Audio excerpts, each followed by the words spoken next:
Buenas tardes compañeros y licenciado Henry Alarcón. Soy Mónica Vélez Andrade, de primero B en licenciatura en marketing.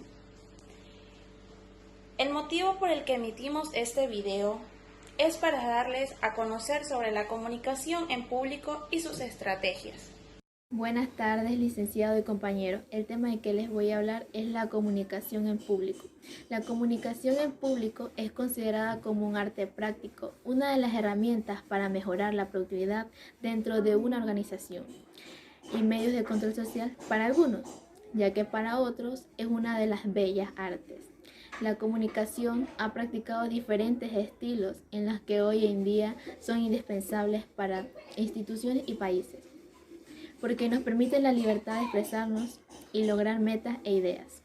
El filósofo griego Aristóteles vio el arte de hablar como un medio de persuadir, donde la retórica debería de perfeccionar al hombre y no pervertirlo.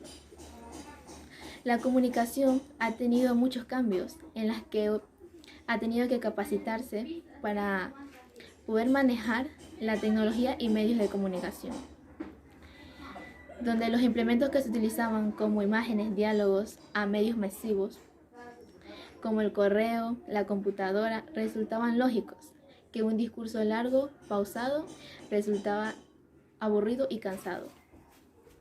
Tanto fue el cambio que antes utilizaban discursos para exaltar sus virtudes y ahora preferimos el internet, porque la información llega con más facilidad a un mundo entero. Las nuevas tecnologías de la comunicación en público permite hablar con desconocidos o invisibles de forma asíncrona. El discurso público tradicional cambia, evoluciona y se vuelve menos retórico, pero no deja de impactar, porque influye en las mentalidades y motiva a que nunca dejará de ser vital e importante en las culturas y sociedades. Gracias. Buenas tardes, licenciado y compañeros. El siguiente tema a exponer es procesos de comunicación. Se dice que tienen elementos que lo identifican. Como primer punto tenemos el comunicador. El comunicador es el que va a proponer y a su vez va a enviar el mensaje con un objetivo claro y preciso de obtener una respuesta por parte del público. Por ejemplo, el decano de la universidad nos brinda una información o un comunicado, entonces nosotros como estudiantes vamos a reaccionar a aquel mensaje. Como siguiente punto tenemos el mensaje. El mensaje aquí sería el elemento de mayor importancia. Este se llamaría discurso más o menos extenso. Como siguiente punto tenemos el discurso público. Este sería el impacto del mensaje o a su vez la impresión que cause el discurso por parte del comunicador. Dentro de esos tenemos lo que son discursos públicos escritos, que pueden ser ensayos, artículos, y los discursos públicos orales, que pueden ser conferencias, debates, foros, etc. Como siguiente punto tenemos el público. El público aquí sería un conjunto de espectadores con ciertas características que lo identifican. El público es totalmente desconocido para el comunicador. Entonces, se debe investigar el tema que se va a dar para que el mensaje tenga una aceptación. Tenemos la retroalimentación, que la retroalimentación sería el proceso de comunicación donde los protagonistas van a ser un emisor y un receptor. Entre estos dos se va a causar una retroalimentación cuando el receptor responde al emisor. En este caso sería el comunicador hacia el público. Y como último punto tenemos la ocasión. La ocasión se puede dar formal e informal. La formal se puede decir que es un acto cívico, entonces podemos decir que puede ser la inauguración de un evento, y la informal pueden ser las clases o enseñanzas de su mismo entorno.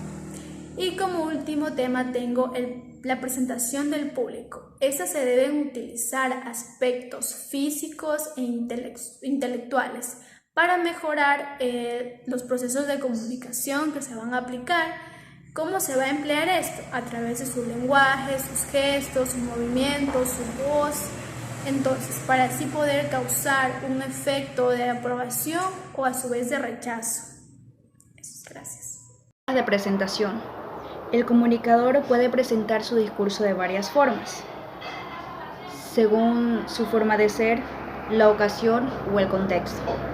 Se derivan 4 métodos: leído, memorizado, improvisado y extemporáneo. Primero, leído. Se redacta en un documento y el comunicador lee el texto directamente. La habilidad de leer con eficacia resulta lo más importante en este discurso, pues se debe hacer la transición de la tonalidad vocal de leer a conversar. 2. Memorizado. Como su nombre lo dice, este discurso se redacta completo y luego se memoriza. Existen pocas personas que utilizan tal método con eficacia, debido a que normalmente la memorización lleva al comunicador a dar un discurso excesivamente formal y poco flexible. 3. Improvisado. Este discurso es pronunciado bajo la inspiración del momento. No se requiere preparación debido a que el orador confía plenamente en sus habilidades y sus conocimientos sobre el tema, pero tiene una cierta desventaja, ya que se produce un desgaste mental por parte del orador. El extemporáneo se prepara y estructura en todos sus detalles, se organizan los materiales y se redacta un bosquejo de la totalidad del discurso. Pero el orador no confía solamente en la memoria, sino que practica el discurso en voz alta, siguiendo el plan trazado, pero expresándose con ligeras diferencias al pronunciarlo. Ahora vamos a ver el estilo propio del comunicador. Se dice que para expresar un mensaje puede que en algunos casos sea un obstáculo para la comunicación. Y existen 4 tipos: el creativo o imaginativo, el hablador, el sintético y el repetitivo. El creativo o imaginativo produce ideas que se apartan de la estructura planeada del tema. El hablador genera muchas ideas, apoyos verbales para desarrollar el tema. El sintético comprime tanto la información para evitar la pérdida de tiempo que comunicará de forma incompleta las ideas o con falta de claridad por la ausencia de apoyos verbales suficiente para desarrollarlos. El repetitivo repite las mismas ideas tratando de hacer el tema más interesante o que se cumpla un tiempo en su totalidad. Muy buenas tardes, licenciado. Buenas tardes, compañeros. Les voy a hablar sobre los principios de la credibilidad. Entonces, podemos decir que la credibilidad de cualquier comunicador está sujeta a la percepción de la audiencia. Esto quiere decir que es la audiencia quien decide el éxito o el fracaso que el comunicador tenga. Este podrá obtenerla en medida que el público perciba las virtudes que el comunicador posea y la verdad en los discursos que dé. Entonces, podemos decir que el comunicador logrará establecer credibilidad en 3 momentos distintos, los cuales son antes, durante y después del discurso. Tenemos sobre las etapas en las que el comunicador logra obtener credibilidad ante su audiencia. Antes del discurso, la credibilidad se establece con las referencias que el público posea del comunicador. Esto gracias a información que hayan sido de otras personas que ya lo han escuchado o en base a los medios de comunicación. Suelen existir ciertas imprecisiones cuando el comunicador pertenece a grupos formales o informales. Por ejemplo, en el ámbito económico, social, político, entre otros. El conocimiento previo, la mayoría de las veces, se basa en la apariencia física del comunicador y de su personalidad. Quiere decir que con su apariencia logra ser aceptado y aprobado por la audiencia, seguramente dará credibilidad durante todo el discurso. Caso contrario, recibirá juicios negativos y pues poca atención o disminución de parte de la audiencia por escucharlo. Durante el discurso, la credibilidad puede ser creada por diversos o ciertos factores específicos. Y el estilo y la personalidad determinan el dinamismo de la presentación. Quiere decir que lo más relevante en la percepción del público es su prestancia, ya que el comunicador de éxito es aquel que demuestra ser un modelo a seguir para sus oyentes. Después del discurso, si el comunicador logró la identificación con el público y ser percibido con las cualidades suficientes para ser digno de credibilidad, habrá conseguido el éxito. Caso contrario, este deberá analizar los elementos de su contexto, su mensaje e incluso analizarse a sí mismo. Así que podemos decir que la credibilidad de un comunicador está sujeta a los prejuicios y las actitudes que el público tenga hacia un mensaje, hacia una ocasión o incluso hacia el mismo comunicador. Entonces, una buena preparación ayudará a mejorar a los comunicadores, recordando que tanto la comunicación como la credibilidad son constantemente dinámicas y variables. La credibilidad del comunicador también está sujeta al control de su tensión y nerviosismo, pues como sabemos, la tensión puede lograr que una persona cambie totalmente su actitud y al momento de dar su discurso lo único que va a lograr es actuar de manera mecánica y hacer lo posible por terminar su discurso sin notar los errores que está cometiendo. Muchas gracias. Como último punto, tenemos tensión y nerviosismo. Estas son manifestaciones físicas, las cuales son corazón acelerado, manos sudadas, las rodillas temblando y la boca seca. Para esto, se le puede llamar también ansiedad situacional.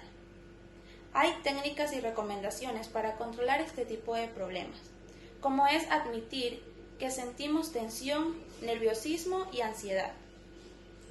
Esto no nos mejorará al tiempo, pero si admitimos que sentimos estas cosas, podemos ir superando poco a poco. Preparar el discurso. Esta es una de las otras técnicas que también se puede hacer para mejorar este tipo de problemas. A veces no preparamos el discurso que vamos a realizar y nos sale muy mal, no sale como tal pensamos. También les hablaré sobre el discurso informativo. Aquí existen algunos pasos. Como primer paso tenemos planeación, que es identificar el propósito que vamos a emitir hacia el público. Idear y seleccionar un tema específico para analizar la situación o el contexto social que vamos a tener.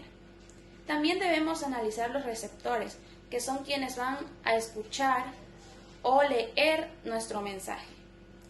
2. Organización. Seleccionar y delimitar un tema específico. Organizar las ideas, estructurar el mensaje, introducciones y conclusiones.